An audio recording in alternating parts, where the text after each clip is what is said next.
بسم الله الرحمن الرحیم.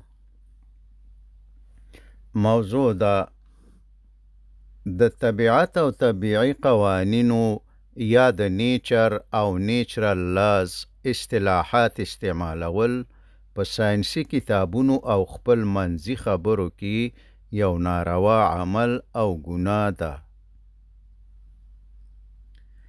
طبیعي قوانین یا نیچرل لاز ساینسدانانو نه دي جوړ کړي، بلکې دوی د هغو قوانینو په باره کې یو څه علم او معلومات پیدا کړی دی کوم چې الله تعالی د کائناتو یا یونیورس د جوړولو، چلولو او کنټرولولو دپاره جوړ کړي دي. همدارنګه دی قوانینو ته طبیعي قوانین یا نیچرل لاز نوم ورکول هم غلط دي. دا په دې معنی چې د طبیعت یا نیچر د جوړېدو څخه وړاندې دا قوانین موجود وو، چې ژوندی ثبوت د الله تعالی له لوري د کائناتو د پیدا کولو په اړه په دې حدیث شریف کې کتلی شئ. ان اول ما خلق الله القلم فقال له اكتب فقال ربي وماذا اكتب قال اكتب مقادير كل شيء حتى تقوم الساعه. ترجمه داسې ده: اول الله تعالی قلم پیدا کړو، نو ورته وفرمایل ولیکه. قلم وویلې چې ای زما ربه څه ولیکم؟ الله تعالی وفرمایل د قیامت پورې د ټولو شیانو تقدیر ولیکه. یعنی د قیامت پورې د کائناتو مکمل نقشه او ډیزاین او د هر شي تقدیر د الله تعالی د علم څخه د الله تعالی په حکم سره په لوح محفوظ یا پریزرو ټابلیټ کې ولیکل شو، یا په بل عبارت د سب اټومیک پارټیکلز نه تر لویو ګلکسیګانو پورې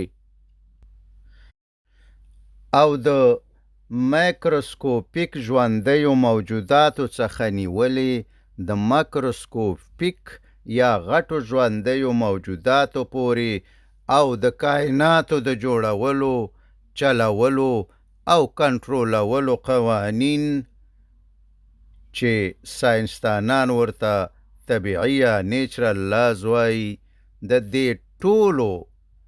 دې ټولو هر یو مکمله نقشه، ډیزاین، اندازه، پروګرام یا تقدیر په لوح محفوظ یا پریزرو ټابلیټ کې ولیکل شو، چې هر څه او هر شی د همدې لیک یا تقدیر مطابق په کائناتو کې عملی او واقع کیږي.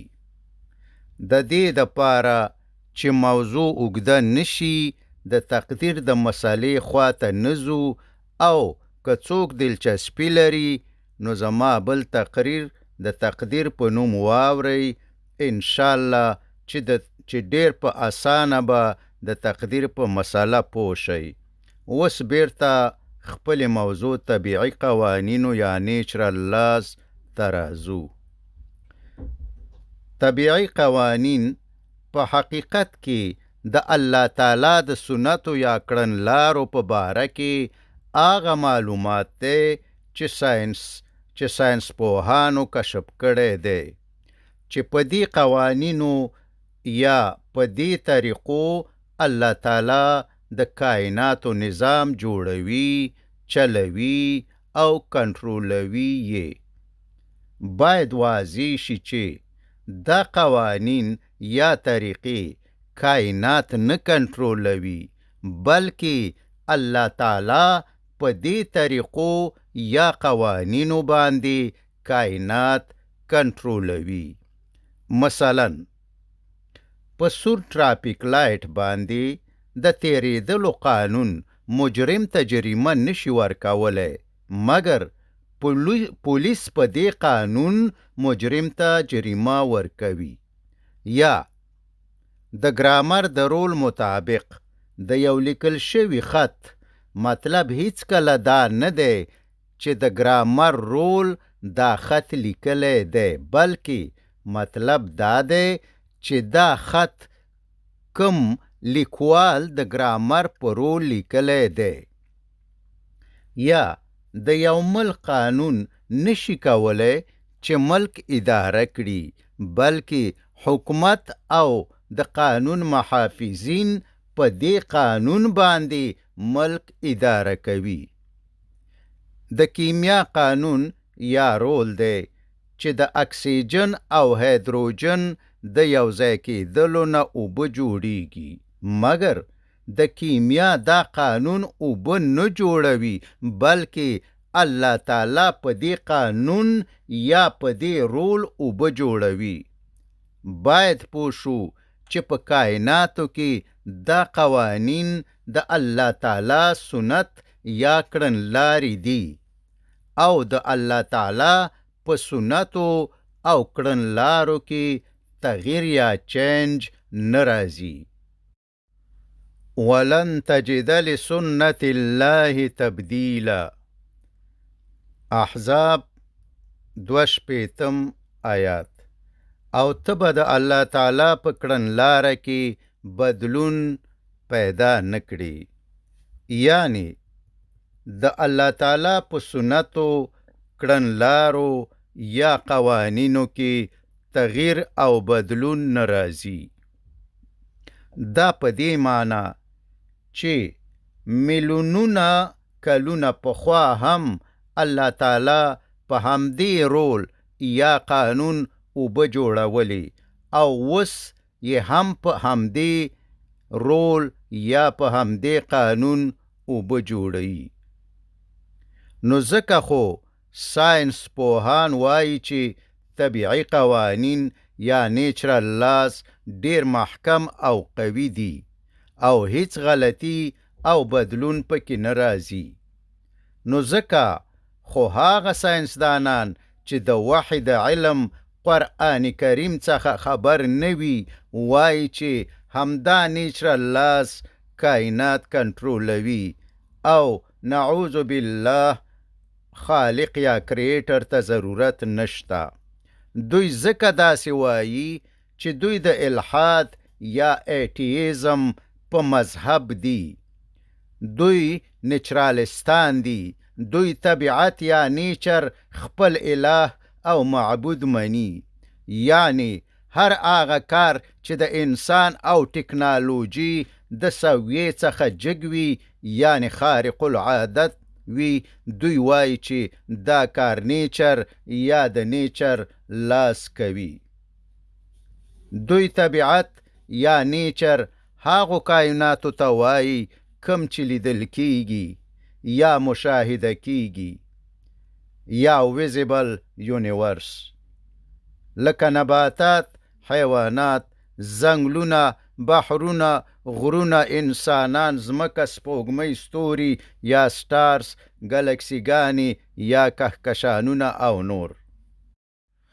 نو دې نیچرالست ساینسدانانو په ساینسي کتابونو کې هم دا قوانین د طبیعي قوانینو یا نیچرل لاس په نوم لیکلي او لیکي یې، او په محاورو او خبرو کې هم نیچرل لاس یا طبیعي قوانین استعمالوي.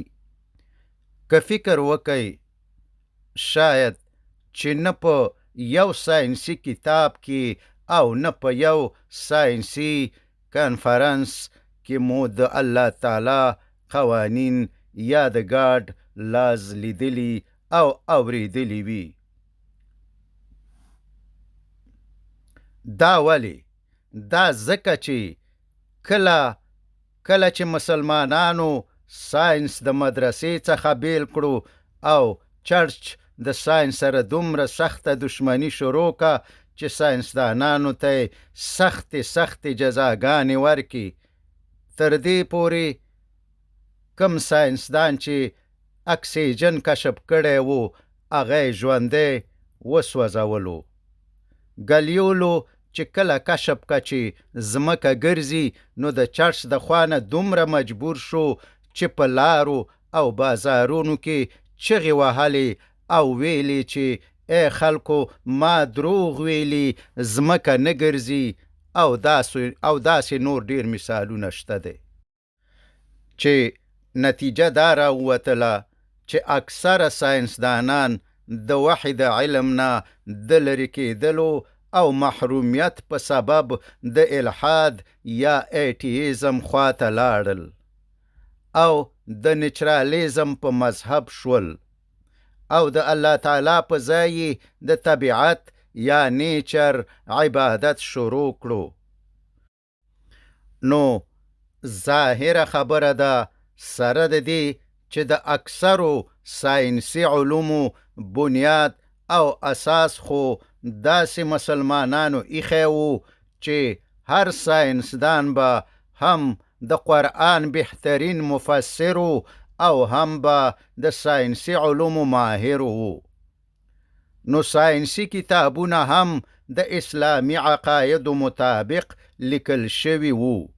خو کله چې مسلمانانو او چرچ ساینس پرېښودو او نیچرالستانو ته په لاس ورکړو یعنی نیچرالستانو ته په لاس ورغی نو ظاهره خبره ده چې په ساینس د ملحدینو قبضه شوه او کله چې قدرت پیدا کړو نو د ساینسي دنیا څخه د مسلمانانو یهودو او نسواراو عقاید لرې کړل او خپل مذهبي عقاید پکې شامل یا داخل کړل. یعنی نعوذ بالله د ساینسي کتابونو څخه د کائناتو د حقیقي خالق یا کریټر نوم او تصور لرې کړ او په ځای د خپل غیر حقیقي او غلط اله او معبود نوم طبیعت یا نیچر پکې ولیکلو. او دا کار دوی ځکه وکړو چې دا د دوی عقیده ده. دوی باور لري چې د هر شي شاته نیچر دی او هر کار نیچر کوي او انسان د نیچر مخلوق یا کریشن دی نو باید چې نیچر ته د تسلیمۍ سر ټیټ کړي یعنی اطاعت او عبادت وکړي او خپل کارساز او د مشکلاتو حلونکې نیچر ګڼي.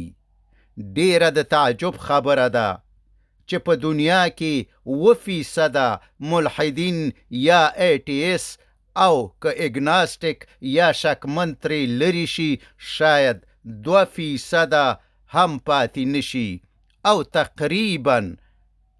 تقریبا د 93 نه واخله تر 95-96% پورې هغه خلک دي چې دوی په الله باور او یقین لري. نو ډیره د حیرانتیا خبره ده چې دا لږ خلک راجګیږي او د ټولې دنیا په سترګو کې خاورې اچوي او د ټولې دنیا د ساینس په کتابونو کې د الله تعالی یا ګاډ د نوم په ځای د طبیعت یا نیچر نوم استعمالوي او بیا په دومره جرأت او زړورتیا سره استعمالوي لکه دا چې بالکل یو ساینسي حقیقت وي. او د دې څخه هم زیاته د حیرانۍ خبره خدا ده چې مونږ چې الله منو مونږ هم پړندو سترګو څنګه چې ملحدین لیکي او څنګه چې هغوی تقریرونه کوي مونږ هم اماغسې لیکو او اماغسې تقریرونه کوو.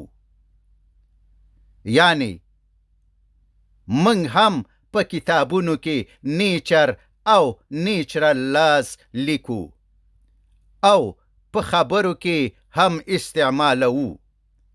ورونو دا اصطلاحات خو نیچرالستانو خپل عقاید په ساينس کې داخل کړي دي، په دې مطلب چې نیچرالیزم یا ماده پرستی صحیح ثابته کړي او د الله تعالی تصور نعوذ بالله د خلقو د ذهنونو څخه وباسي. ورونو، د نیچر او نیچرل لاز مطلب او فلسفه دا ده چې نعوذ بالله موږ د نیچر یا مادي کائناتو یا مټیریل ورلد مخلوق یا کریشن یا پیداوار یو، او دا هر څه د طبیعي قوانینو یا نیچرل لاس په واسطه اداره او کنټرولیږي، او نعوذ بالله خالق یا کریټر نشته دی. ورونو، دا خوشي غیر ساینسي او د عقل او منطق خلاف خبرې دي. نه مونږ د طبیعت یا نیچر مخلوق یا کریشن یو او نه طبیعي قوانین یا نیچرل لاس شتون لري. په کائناتو کې فقط او صرف د الله تعالی قوانین موجود دي. هغه هم داسې نه دي چې دا قوانین کائنات اداره او کنټرولوي، بلکې الله تعالی په دې قوانینو یا په دې طریقو د کائناتو نظام چلوي او کنټرولوي. د دې دپاره چې ښه واضح او ثبوت شي چې طبیعي قوانین یا نیچرل لاز لیکل او ویل غلط دي، باید لږ ښه متوجه شي. په کائناتو کې کوم تغییر ناپذیر قوانین چې کائنات اداره او کنټرولوي چې نیچرالستان ورته نیچرل لاز وایي، حقیقت دا دی چې دا قوانین د کائناتو د جوړولو، چلولو او کنټرولولو دپاره د الله تعالی کړنلارې دي. د الله تعالی سنت او کړنلارې دي، او د الله تعالی کړنلارې دومره محکمې دي چې هیڅ بدلون او تغییر پکې نه راځي. ولن تجد لسنت الله تبدیلا، او ته به د الله تعالی په کړنلاره کې بدلون پیدا نه کړي. یعنی د کائناتو د پیدا کولو په اوله مرحله کې چې د الله تعالی د کائناتو دپاره څه قسم کړنلاره وه، اوس هم هماغسې ده، یا په بل عبارت د الله تعالی کوم قوانین یا کړنلاره چې د کائناتو د پیدا کولو په ابتدا کې وه، یعنی چې د کائناتو د پیدا کولو په ابتدا کې د کائناتو دپاره وه، اوس هم هماغه قوانین یا کړنلاره ده. یا د ښه وضاحت دپاره داسې وایو چې د الله تعالی کوم قوانین یا کړنلاره چې د کائناتو دپاره وسته، همدا قوانین یا کړنلاره د کائناتو په ابتدایي مرحله کې هم وه، یعنی د بیگ بینگ په وخت کې.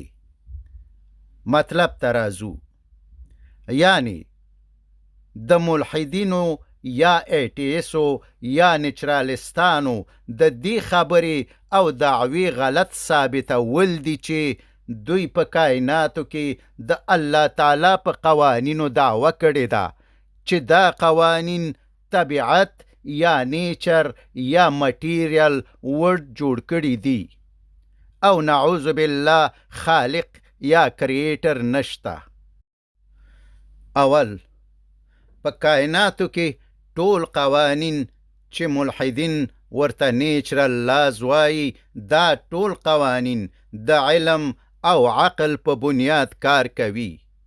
یعنی د دې قوانینو شاته علم، عقل او طاقت دی. مثلا انسانان او حیوانات اکسیجن مصرفوي، او بکتریا او شنه نباتات جوړوي. په هوا یعنی اټموسفیر کې 21% اکسیجن ته د ژوند د بقا دپاره ضرورت دی. که دا اندازه د دې څخه زیاته او یا کمه شي نو ژوند د منځه ځي. نو په هوا کې د دې فیصدي یا اندازې د ثابت ساتلو دپاره لحظه په لحظه په انفرادي ډول د هر انسان او حیوان او په مجموعي ډول د ټولو انسانانو او حیواناتو د اکسیجن مصرف معلومیږي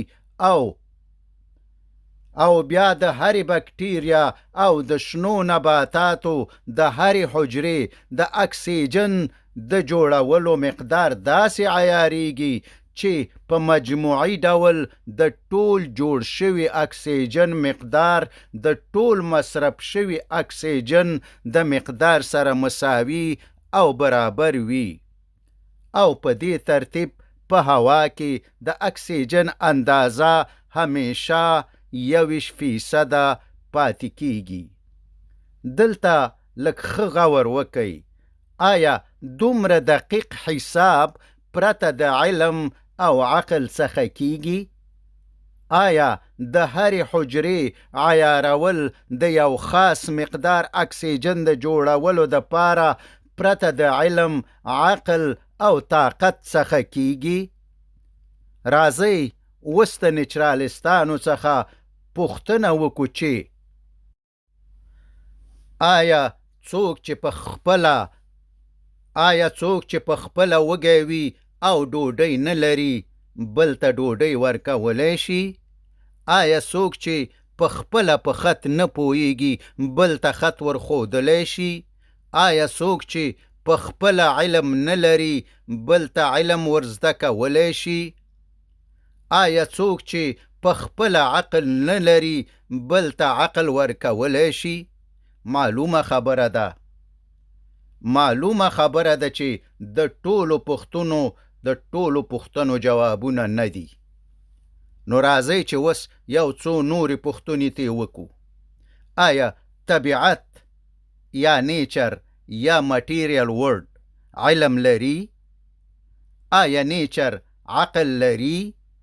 معلومه خبره ده چې جوابونه نه دي، ځکه چې دوی نیچر حیواناتو، نباتاتو، غرونو، ځنګلونو، ستورو، ګلکسیګانو او نورو ته وایي چې په دې ټولو کې صرف یو انسان عقل لري او انسان ته خو خپل ځان معلوم دی چې ما خو نه دا کار کړی او نه زما د وسې پوره دی.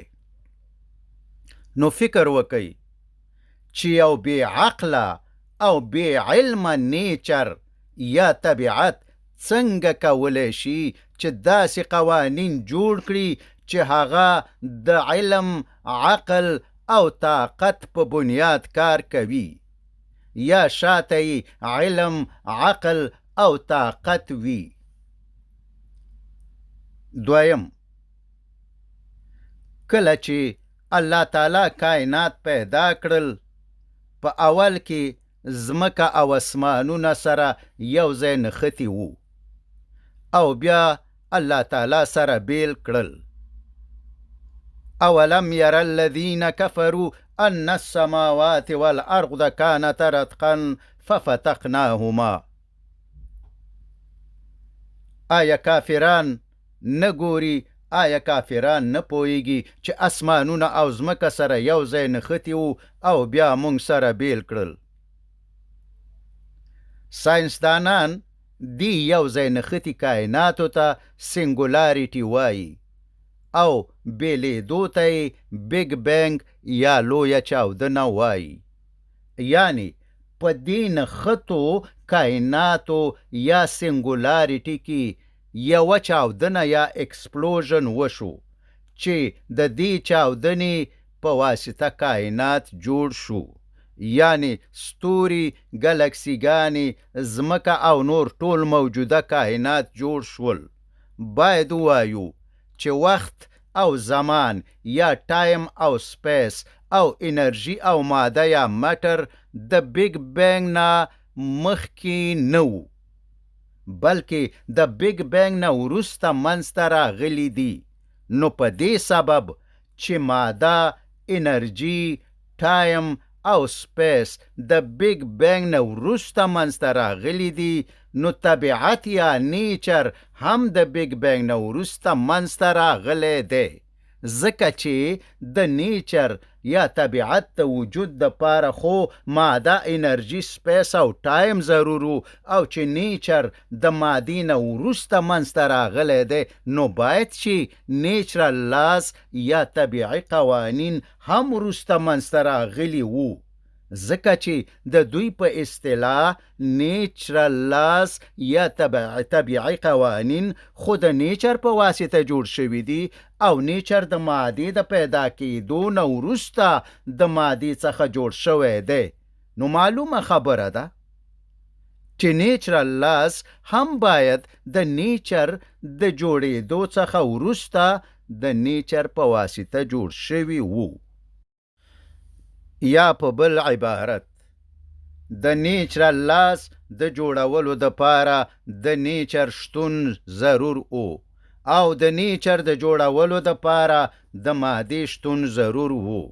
یعنی کله چې د بیگ بینگ چاودنه وشوه، په اول کې ماده جوړه شوه، او بیا د مادې په واسطه طبیعت یا نیچر جوړ شو، او په آخر کې د نیچرالستانو په اصطلاح باید چې نیچرل لاز جوړ شوي وو. خو حقیقت بالکل سرچپه او برعکس دی. دا نو هغه ځای دی چې دلته نور د ملحدینو یا نیچرالستانو دروغ او غلا نیول کیږي، او د دوی دعوه چې د الله تعالی په قوانینو یې کړې ده غلطه او باطله ثابتیږي. ځکه چې دا قوانین چې دوی ورته نیچرل لاز وایي، دا قوانین خو د مادې د پیدا کېدو څخه مخکې د بیگ بینگ د چاودنې په اوله ثانیه یا اول سکند کې موجود وو، او په همدې قوانینو سره الله تعالی دا نښتي کائنات بیل کړل، یعنی بیگ بینگ وشو. ستوري، ګلکسیز یا کهکشانونه، ځمکه او ټول موجوده کائنات الله تعالی په دې قوانینو باندې جوړ کړل. اوس د دې دپاره چې ثابته کړو چې واقعاً دا قوانین د نیچر یا د دې مادي دنیا څخه مخکې موجود وو، یعنی نیچر نه دی جوړ کړي، بلکې الله تعالی جوړ کړي دي، او د الله تعالی قوانین دي. نو د دې دپاره یو څه ساینسي ثبوتونه ذکر کوو. هیله کوم چې په غور واورئ. اول، کله چې الله تعالی سره دا یو ځای نښتي کائنات بیلول، یا د بیگ بینگ په وخت کې دغه ټول قوانین موجود وو، او الله تعالی په همدې قوانینو سره دا نښتي کائنات بیل کړل، یعنی د بیگ بینگ چاودنه وشوه. ستوري، ځمکه او نور موجوده کائنات، موجوده نیچر یا مټیریل ورلډ یې جوړ کړل. دلته باریکۍ ته ښه فکر وکئ چې الله تعالی په هغو قوانینو باندې نیچر یا مادي دنیا جوړه کړه کومو ته چې ملحدین یا ایټیس طبیعي قوانین یا نیچرل لاز وایي، چې همدلته د دوی غلطي نیول کیږي چې دوی نعوذ بالله د الله تعالی د تصور او نوم د منځه وړلو دپاره د الله تعالی د قوانینو یا لاز په عوض د طبیعي قوانینو یا نیچرل لاز نوم په ساینسي کتابونو کې لیکلی او لیکي. یوه موضوع مخکې د دې څخه چې چاته شک او اعتراض پیدا نشي باید واضح شي. دا د الله تعالی سنت او کړنلاره ده چې هر شي ته سبب پیدا کړی دی، یعنی دنیا د اسبابو او مسبباتو یا د کاز او افیکټ مجموعه ده. سبب یا کاس خو پیژنئ. مسبب اسم مفعول یا د مفعول نوم دی، او بل مسبب دی. دا اسم فاعل یا د فاعل نوم دی. فاعل هغه چاته وایي چې کار کوي، او مفعول هغه دی چې کار پې اجرا کیږي. مثلا احمد حامد وهي.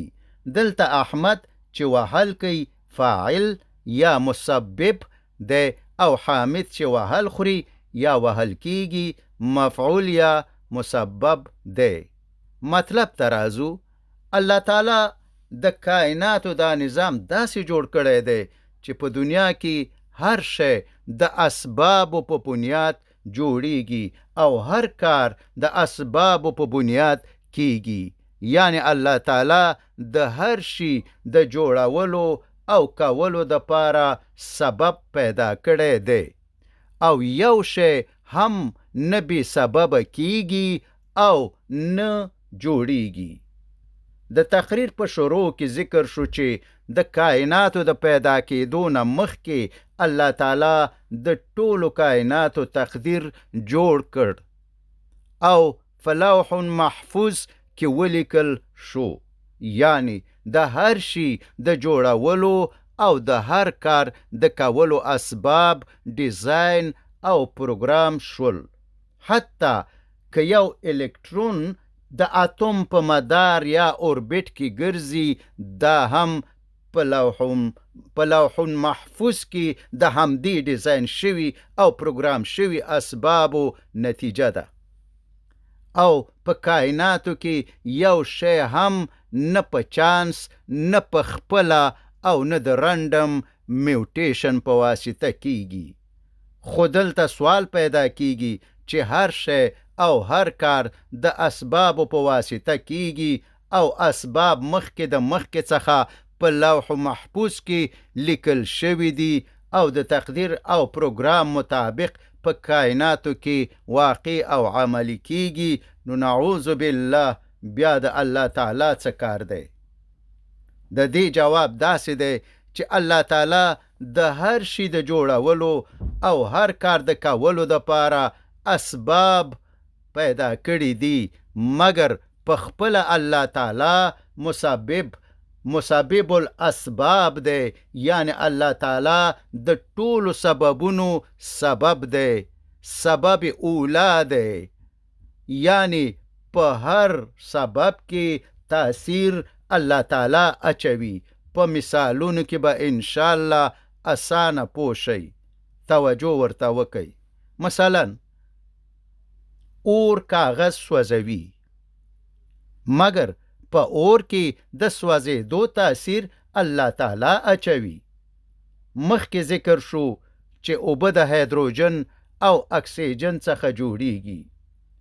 که غور وکئ کتل کیږي چې هایدروجن او اکسیجن د اوبو جوړولو اسباب دي، مگر په عقل او منطق خو باید د هایدروجن او اکسیجن څخه اوبه جوړې نشي، ځکه چې نه په اکسیجن کې د اوبو خاصیت شته دی او نه په هایدروجن کې، بلکې برعکس اکسیجن هم یو سوځونکی ګاز دی او هایدروجن هم د لمر خس او خشاک یا فیول دی.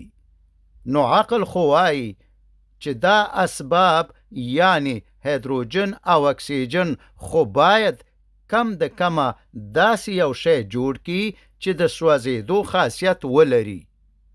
خو ګورو چې حقیقت بالکل سرچپه دی، یا په بل عبارت هایدروجن او اکسیجن اسباب دي، دوی فقط د H2O مالیکول جوړوي، مگر په دې مالیکول کې د اوبو تاثیر الله تعالی اچوي.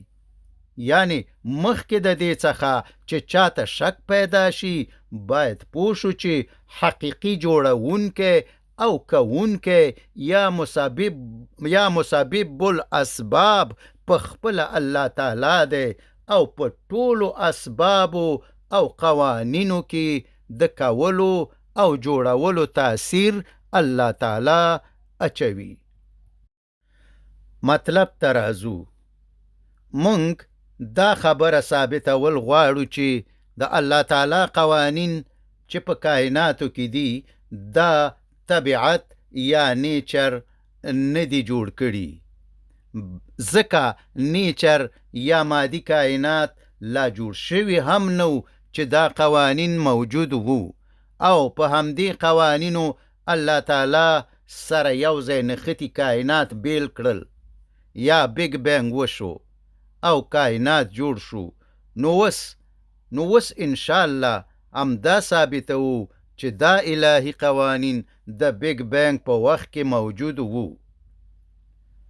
دا قوانین د بیگ بینگ د چاودنې په اوله ثانیه یا اول سکند کې موجود وو، ځکه چې فرضاً که چیرته ګراویټي موجود نه وه نو ستوري به نه و جوړ شوي، او چې ستوري نه و یعنی چې ستوري نه و جوړ شوي نو ګلکسي یا کهکشانونه، ځمکه، سپوږمۍ او نور به نه و جوړ شوي، او چې دا هر څه نه و نو ژوند به نه و.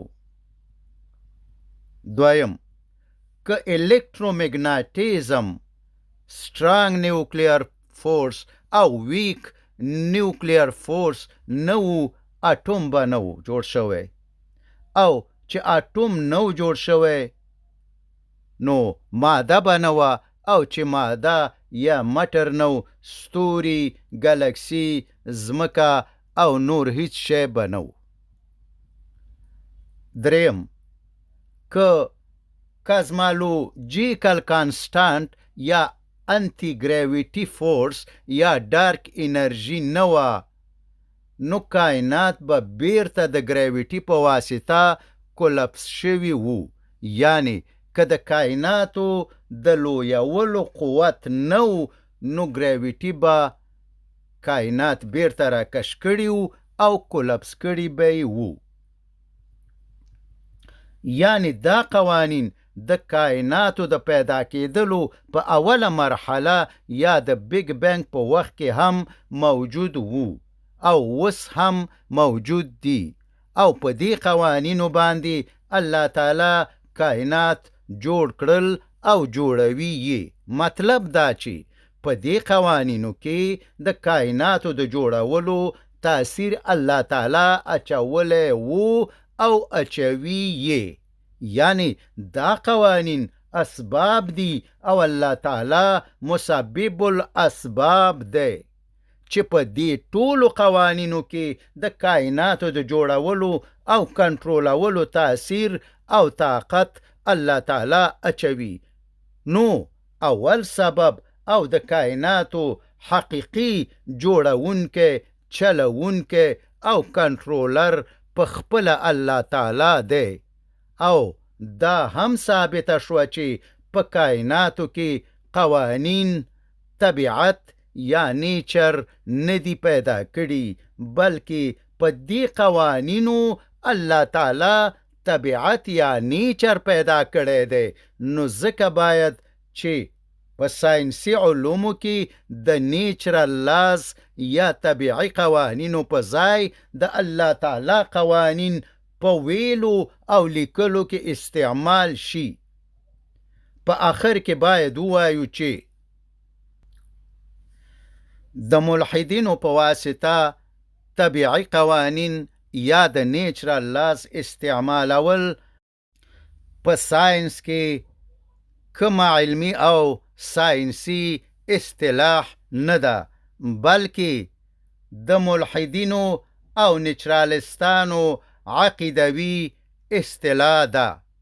کولی شئ چې په ګوګل کې په خپله وګورئ، لکه څنګه چې څوک بوتان، څوک اور او څوک لمر ته خپل معبود وایي او مني او عبادت ورته کوي، همدارنګه دوی هم یعنی ملحدین او نیچرالستان دوی هم طبیعت یا نیچر خپل معبود مني او عبادت ورته کوي. د دوی عقیده په دې ډول ده. چې مونږ انسانان د نیچر مخلوق یا کریشن یا پیداوار یو، نو باید چې نیچر ته عاجزي یا نیچر ته د عاجزۍ سرونه ټیټ کړو او اطاعت او عبادت وکړو. صرف نیچرل ورلد یا مادي دنیا حقیقی دنیا ده. دریم، طبیعت یا نیچر هر شی دی او د هر شي شاته نیچر دی. څلورم، نیچر په خپله د هر څه څخه پوره دی یا سلف سفیشنت دی او د خپلو قوانینو په واسطه ځان کنټرولوي. پنځم، هر شی د نیچر څخه راځي او بیرته نیچر ته ورګرځي، یعنی نیچر ته بیرته ریټرن کیږي او نعوذ بالله الله تعالی نشته دی او خپل خیر او شر د نیچر نه انګیري. دلته لږ غور وکئ. دوی خو نعوذ بالله الله تعالی نه مني، مګر کم صفتونه چې د الله تعالی دي دوی یې طبیعت یا نیچر ته ورکوي. نو په دې حساب د ملحدینو مذهب نیچرالیزم دی. دوی نیچرالیستان یا ماده پرستان دي او د مادي پرستش یا عبادت کوي. خپل خبرې ته راځو. نو که دوی په ساینسي مضامینو او کتابونو کې نیچرل لاز یا طبیعي قوانین استعمالوي، دا خو د دوی عقیدوي او مذهبي خبره ده چې مقصد دا دی چې کائنات د مادې په واسطه د جوړ شوو قوانینو په واسطه کنټرولیږي او نعوذ بالله خالق یا کریټر ته ضرورت نشته دی. چې همدا جمله سټیفن هاکینګ په خپل کتاب کې لیکلې ده. په هر ترتیب خپلو ځانونو ته به راشو چې دا 95% یا 90% خلک چې الله تعالی منو، نو مونږ ولې په پټو سترګو د ملحدینو او نیچرالستانو تقلید کوو؟ که نیچرالستان دومره جرأت کولی شي چې په غیر د کوم علمي ثبوت څخه د ساینسي علومو څخه نعوذ بالله د الله تعالی نوم او تصور لرې کړو، نو مونږ 90 یا 95% خلک ولې دا جرأت نشو کولی چې د الله تعالی نوم د ساینس په کتابونو کې ولیکو، یعنی د طبیعي قوانینو په ځای د الله تعالی قوانین ولیکو او د نیچرل لاز په ځای د ګاډ لاز ولیکو. نو باید چې مونږ هم دا جرأت وکړو چې په ساینسي کتابونو، مضمونونو او خبرو کې هم د نیچرل لاز یا طبیعي قوانینو په ځای د الله تعالی قوانین او د ګاډ لاز استعمال کړو، ځکه چې د حساب په ورځ به حتما الله تعالی را څخه دا پوښتنه کوي چې ای بنده، تا څنګه زمانلم چې ملحدین او نیچرالستان د نیچر په نوم نه شرمیدل او دا ورته صحیح او معقوله ښکارېدله چې په ساینسي کتابونو او خبرو کې زما د نوم په ځای د نیچر یا طبیعت نوم استعمال کی، نو تا څنګه زمانلم چې دا درته صحیح او معقوله نه ښکارېده او دا جرأت دې نشو کولی چې په ساینسي کتابونو او خبرو کې دې زما نوم استعمال کړی وو، بلکې تا هم په پټو سترګو د ملحدینو تقلید کولو. وما علينا إلا البلاغ المبين. وصلى الله تعالى على خير خلقه محمد وآله وأصحابه أجمعين.